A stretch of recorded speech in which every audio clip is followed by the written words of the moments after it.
Hello, wonderful listeners, and welcome back to another episode of Talk with Evelyn and Michael. I am so happy you are here with us today. Hey everyone, welcome back to the channel. I am Michael, and as always, I am ready to learn something new today. Today is going to be a very interesting episode, Michael, because we are talking about something we all do every single day. Really? Something we do every day? Are we talking about sleeping? Because I am very good at that. No, Michael, not sleeping, although that is related. Today, we're talking about habits. Habits. That is a big topic. A habit is something you do repeatedly, right? Exactly. A habit is something regular. It is something you do often, usually without even thinking about it. It becomes automatic. I see, like brushing my teeth in the morning. I do not have to think about it, I just do it. Yes, that is a perfect example of a daily habit. But habits can be big or small, good or bad. Today, we'll explore all of that and help our listeners talk about their own habits in English. That sounds great, Evelyn. I think talking about habits is a great way to practice the present simple tense, too, isn't it? Look at you, Michael, using grammar terms. You are absolutely right. When we talk about habits, we mostly use the present simple tense because it describes routine actions. I've been studying. So, Evelyn, let's start with a question. What is one habit you have that you really like? Let me think. I think my best habit is reading before bed. I always read for 20 minutes before I go to sleep. It helps me relax. Oh, that is a nice one. You said you always read. Is that the word we use for habits? Always? That is one of them. We call these adverbs of frequency. Words like always, usually, often, sometimes, and never. They're very important when talking about habits. Okay, so if I do something every single day, 100% of the time, I use always. Yes. For example, I always drink water when I wake up. I wish I could say that. I usually drink coffee when I wake up. Usually means most of the time, right? But not every single day. Exactly. Usually is about 80 or 90% of the time. So, Michael, tell me about a habit you have that is maybe not so good.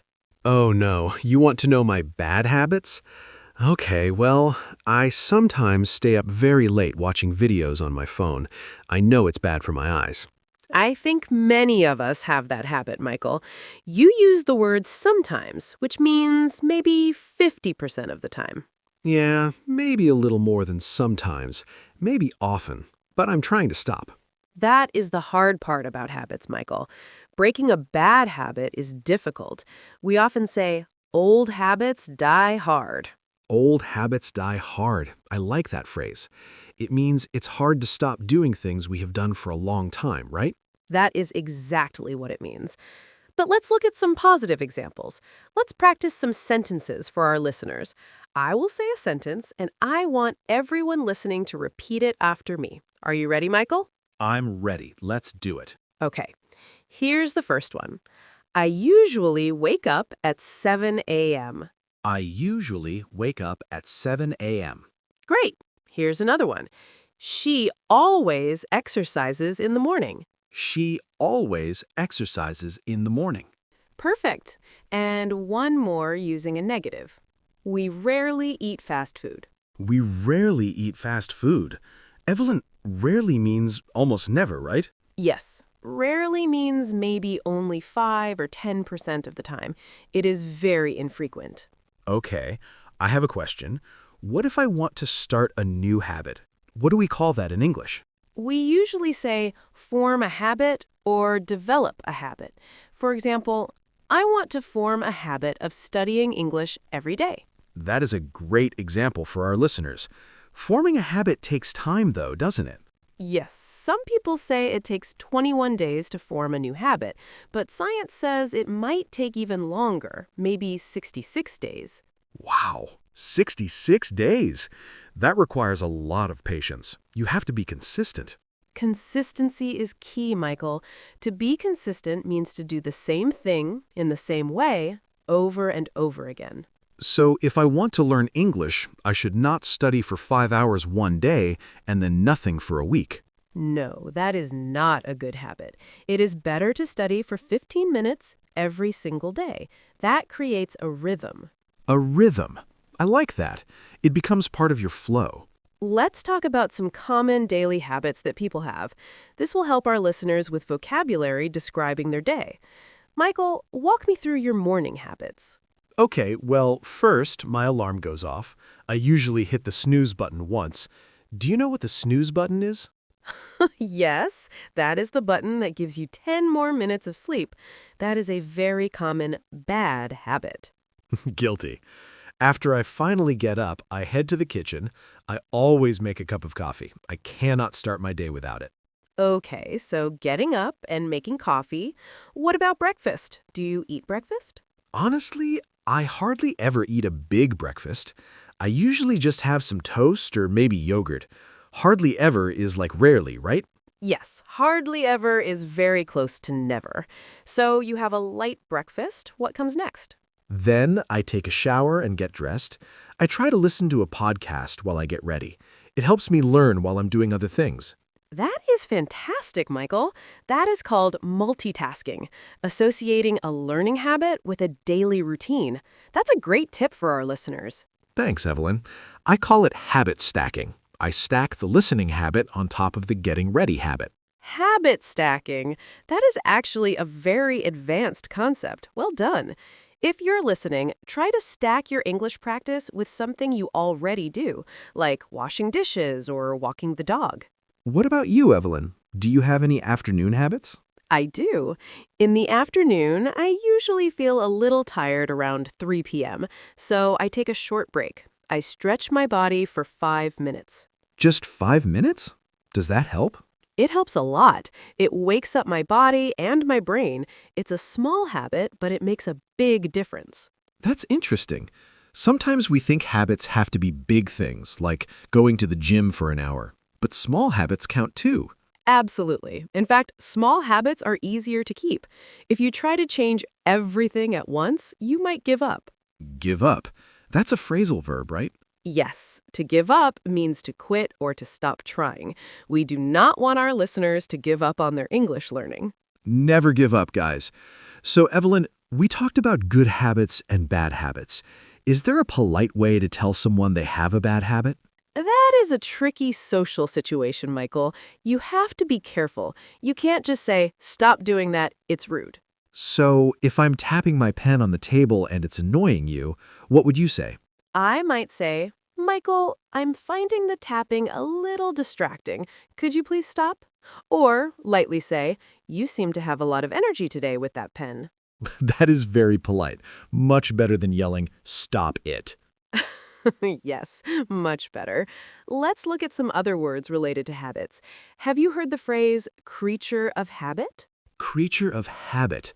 Does that mean someone who likes doing the same things all the time? Yes, exactly. Humans are creatures of habit. We find comfort in routine. If our routine changes, we often feel stressed. I feel that. When I travel, my habits get messed up. I forget to drink water, I eat at weird times. It feels strange. That is normal. When we break our routine, we have to work harder to maintain our good habits. So what can we do to stick to our habits, even when we are busy? Maybe using reminders on our phone? I set an alarm to remind me to drink water. That is a tool. Reminders are very helpful. Another way is to have an accountability partner. An accountability partner? What is that? That is a friend who checks on you. For example, Michael, if you want to exercise more, I can be your accountability partner. I will text you and ask, did you exercise today? Oh, that creates pressure, but good pressure. I would not want to lie to you, Evelyn. Exactly. Knowing someone is watching helps you stay on track. To stay on track means to continue correctly without stopping. Okay, so to summarize, start small, use reminders, and maybe find a friend to help you. And be patient with yourself. If you miss one day, do not worry. Just start again the next day. Don't let one mistake ruin the habit. I have a question about frequency again. We talked about usually and always. What about words like occasionally? Good question. Occasionally is similar to sometimes, but maybe a little less frequent. It means now and then, or once in a while. So I can say, I occasionally go to the cinema. Yes, that sounds perfect. It means you go, but not on a regular schedule. Maybe when a good movie comes out. Let's play a little game, Evelyn, to help our listeners practice. I will describe a person and you guess what their habit is. I love games. Let's do it. Okay, this person has a library card. They have books all over their house and they always carry a book in their bag. I think this person has a reading habit. They are a bookworm. A bookworm. Yes, correct. Okay, next one. This person wakes up at 5 a.m., wears running shoes, and runs in the park before work. That is an easy one. They have a jogging or running habit. They are an early bird. An early bird. I've heard that. The early bird catches the worm. Yes, that is a famous idiom. It means people who wake up early or arrive early have the best chance of success. What is the opposite of an early bird? Someone who stays up late, like me. We call that person a night owl, like the bird, because owls are awake at night. Aha, so I'm a night owl trying to become an early bird. That's why it's so hard. It is very hard to change your nature, Michael, but it is possible with practice. Let's do some more dialogue practice for our listeners about asking questions regarding habits. Okay, what question should I ask? Instructing. Ask me how often I do something. Okay. Evelyn, how often do you clean your house? I usually clean my house on Saturdays. What about you, Michael? How often do you cook? I hardly ever cook, to be honest. I usually order food or eat out. I know it's a bad habit because it's expensive. It can be expensive. Maybe you can try to cook once a week. Start small. That's good advice. Cooking once a week is manageable. Manageable means I can do it, right? Yes, manageable means it's not too difficult.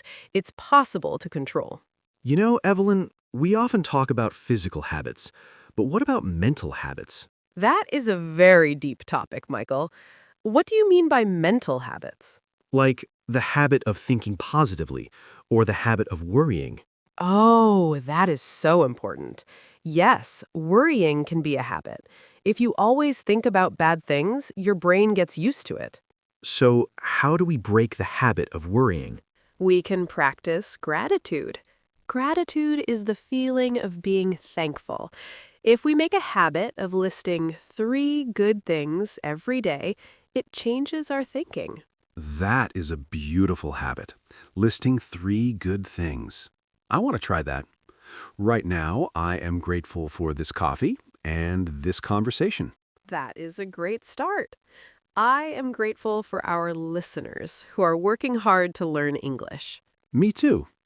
Hey listeners, tell us in the comments, what is one good habit you want to start this year? Yes, writing it down is a great way to commit to it. To commit means to promise to do it. Evelyn, do you think technology helps with habits or hurts them? That is a double-edged sword, meaning it has both good and bad sides. It can help with apps and reminders, but social media can be a very bad, addictive habit. Scrolling. I spend too much time scrolling through pictures. It is a time waster. It is easy to lose track of time. Maybe we need a digital detox habit. Digital detox? That sounds painful. What is it? It is not painful. It just means taking a break from screens, maybe for 1 hour before bed or one whole day on the weekend. A whole day without my phone? I don't know if I can do that. But an hour before bed sounds like a good idea. It might help me sleep better. It definitely will. The blue light from phones wakes up your brain. Avoiding it is a healthy sleep habit. Speaking of sleep, you said earlier you read before bed. Do you ever read out loud? Sometimes I do, especially if I'm reading in another language. Reading out loud is a fantastic habit for language learners. Exciting. I tell my students that all the time. It helps with pronunciation and fluency. It feels weird at first, talking to yourself, but it works. It does feel strange, but your mouth muscles need the exercise. It's like going to the gym for your mouth. Gym for your mouth. I love that image. So, build the habit of speaking English even if no one is listening. Yes. Narrate your life. Narrate means to tell the story. As you wash dishes, say, I am washing the plate. I am drying the fork. I am holding the microphone. I am looking at Evelyn. I am smiling. Like that. Exactly like that. It sounds simple, but it builds the connection between your brain and your speech. We have covered a lot of ground today, Evelyn. We talked about adverbs of frequency, phrasal verbs like give up, idioms like early bird, and tips for forming habits. We certainly have. I hope our listeners are feeling motivated to look at their own routines. Before we go, can we do one more rapid-fire round of practice sentences? I think the repetition is good for habits. Excellent idea. Repetition is the mother of learning. Let's do 3 sentences about breaking bad habits. I'm ready. Sentence 1. I am trying to cut down on sugar. I am trying to cut down on sugar. Cut down on means to reduce, right? Yes, to use less. Sentence 2. He gave up smoking last year. He gave up smoking last year. And sentence 3. We need to stick to the plan. We need to stick to the plan. Stick to means to follow closely. Perfect, Michael. You are a natural. I'm just a creature of habit, Evelyn. I practice every day. And that is the secret. Consistency. Thank you so much for joining us today on Talk with Evelyn and Michael. Thank you, everyone. Don't forget to practice your English habits today, even if it's just for 5 minutes. We'll see you in the next episode. Have a wonderful day and happy learning. Bye, everyone. Goodbye.